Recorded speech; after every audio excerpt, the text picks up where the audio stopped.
আসসালামু আলাইকুম। অনেকে আমাদেরকে প্রশ্ন করে, ভাইয়া বিদেশে তো অনেক প্রচুর গরম, আপনারা একটানা 12-13 ঘন্টা কিভাবে গাড়ি চালান? তো সেটার প্রশ্নের উত্তর হচ্ছে কি জানেন? আমি যদি বাইরে কাজ করি তাহলে আমার বাইরের গরমের অভ্যাসটা আমার হয়ে গেছে। আর যারা ভিতরে কাজ করে তাদের অভ্যাসটা ভিতরে হয়ে গেছে। অর্থাৎ যারা এসির মধ্যে কাজ করে তাদের অভ্যাসটা হয়ে গেছে এসির মধ্যে কাজ করে, তারা তারা কিন্তু বাইরে কাজ করে তাদের অনেক কষ্ট হবে।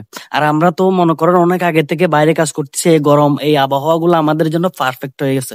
অর্থাৎ এগুলো সহ্য করা আমাদের জন্য মানে একটা হয়ে গেছে, আমরা এগুলো সহ্য করতে পারি। অর্থাৎ আমরা 12, 13, 14 ঘন্টা, এমনকি 15 ঘন্টা এই গরমের মধ্যে আমরা ডিউটি করতে পারি।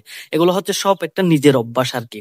আমি আমি যেমন ধরেন আমাদের বাংলাদেশে গ্রাম অঞ্চলে এসি নাই, কিন্তু তারা অনেক গরমের মধ্যে তারা এগুলো সহ্য করতে পারতেছে। যদি কোনোদিন গ্রামে গঞ্জে এসি যায় তাহলে তারা কিন্তু আর এসি ছাড়া থাকতে পারবে না, তারা গরম গুলো সহ্য করতে পারবে না। ঠিক তেমনি আমরা হচ্ছে মনে করেন এখানে প্রচুর গরম, প্রচুর গরম হলে আমরা 12, 13, 14 ঘন্টা আমরা কিন্তু রোদের মধ্যেই জব করতেছি, কাজ করতেছি। শুধু আমি না, আমার মতো যারা নাকি বাইকে রাইডিং করে, বাইক চালায়, এখানে ফুড ডেলিভারি কাজ করে, তারা প্রত্যেকজন কিন্তু এরকম। আমাদের কাছে গরম গুলা কিচ্ছু না, 12, 13 ঘন্টা আমরা এই গরমের মধ্যে ডিউটি করতে পারি।